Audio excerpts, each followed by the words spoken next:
Почитувани ги следите вестите на Канал 8.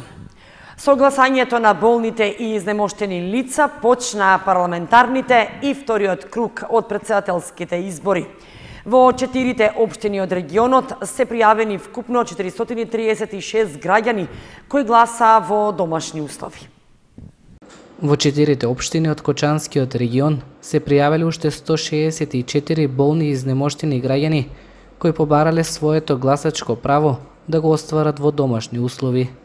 Тоа е зголемување од над 40% во споредба со пријавите за првиот круг на претседателските избори, односно вкупниот број сега изнесува 436 лица. Најголем број пријави биле доставени до Општинската изборна комисија во Кочани, но по разгледувањето на документацијата, дел од нив биле одбиени. Во општина Кочани денеска гласаат болните и немокни лица. Имаме 77 новопријавени болни и немокни лица, кои што своето избирачко право го остваруваат денеска. До Општинската изборна комисија во Виница се доставени уште 38 пријави и сите се прифатени, со што вкупно 99 лица гласаа во домашни услови. Во процентуален износ, најголем број новопријавени лица во однос на гласањето од пред 2 недели има во општина Зрновци. Порастот е за двојно поголем, односно ќе гласаат вкупно 22 болни и изнемоштени граѓани. Во Општинската изборна комисија во Чешиново Облешево добиле уште 39 пријави и вкупниот број сега изнесува 69 лица, за кои е констатирано дека ги исполнуваат условите за гласање во домашни услови. Објавен е јавниот повик за финансиска подршка на учениците во основно и средно образование, чии месечни приходи во семејствата изнесуваат до 50.000 денари. Министерството за образование и наука повторно го објави јавниот повик за финансиска подршка за учениците од основните и средните училишта, чии семејства имаат вкупни месечни приходи од нето плата до 50.000 денари.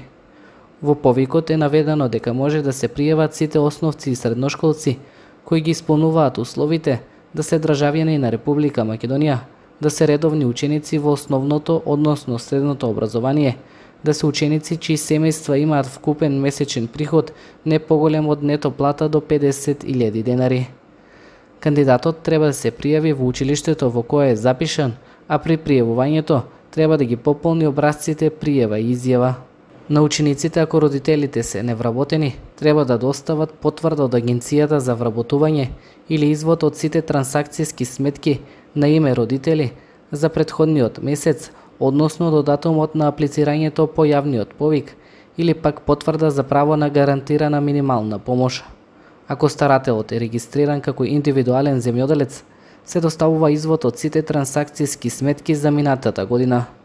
Доколку е дете на починат родител, потребно е да се прикаже извод од книгата на умрените и последен чек од пензијата. Решениот правосилна судска пресуда се доставува доколку родителите се разведени, а ако родителот е пензионер, се доставува само последен чек од пензијата. Повикот за аплицирање е отворен до четврток 9 мај, а подетални информации може да се пронајдат на официјалната веб страница на Министерството за образование и наука.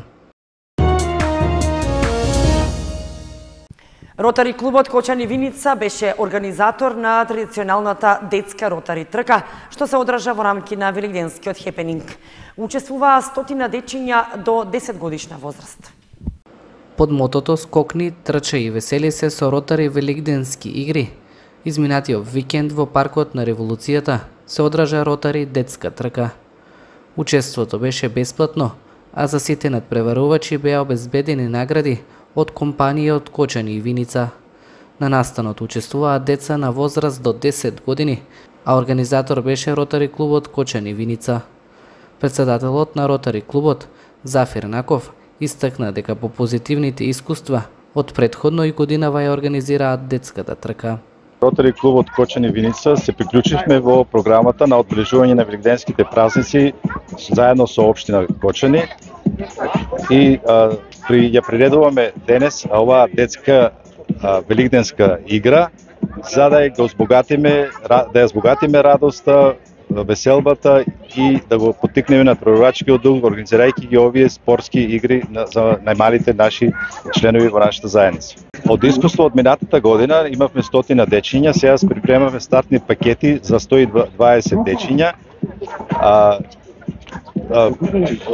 Ќе доделиме награди, тоа се прва, втора и трета награда, заедно со комбинација со помош на нашите спонзори, подржувачи, нашите пријатели.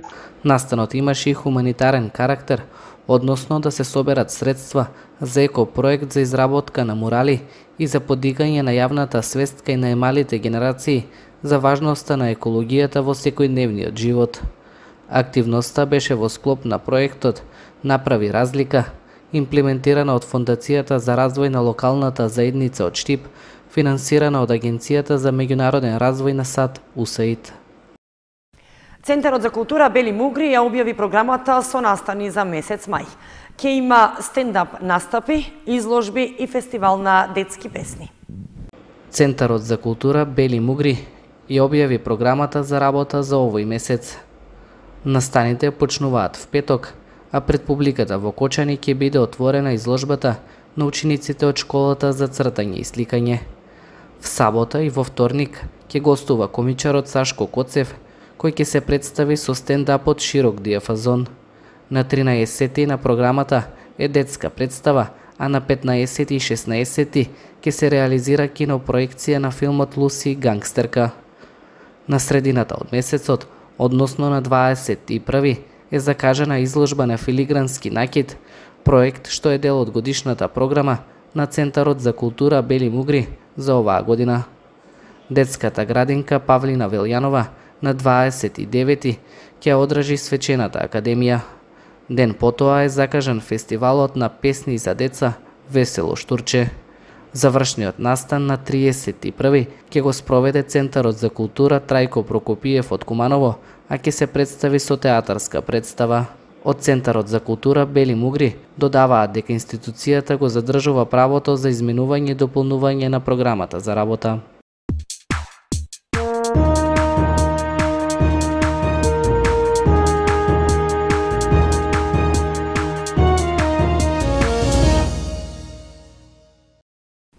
Во првенството на втората фудбалска лига викендов се одигра редовното 28 коло. Осогово беше домакин на надпреварот против Скопје и постигна победа од 2:1. Викендов се одиграа надпреварите од 28-то коло во првенството на втората фудбалска лига, по кое нејасен останува расплетот на дното на табелата за екипите кои се борат да го задржат статусот.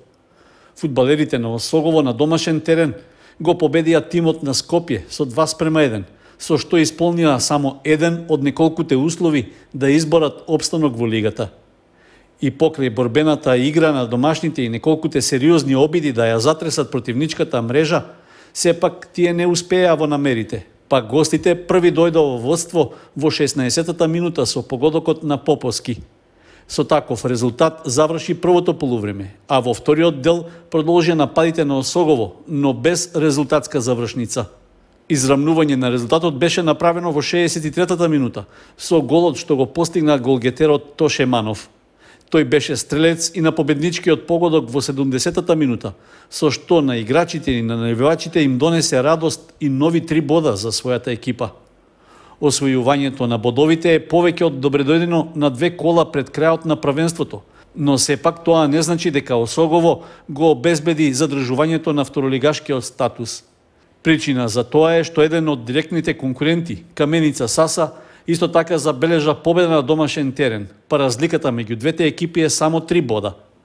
Распоредот во следните 2 кола е понеповолен за Осогово, со оглед што ќе гостува против четврто пласираниот Арсими, кој се обидува да обезбеди бараж за влез во првата лига. Во последното коло пак на домашен терен жолто-сините ќе играат со второпласираниот Пелистер. Тоа значи дека за сигурен опстанок во лигата потребни се 2 победи, односно 6 бода, што ќе биде особено тешка задача.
Почнувани со прогнозата за времето ги завршуваме и овие вести на Канал 8. Ви благодариме што бевте со нас. Довидување.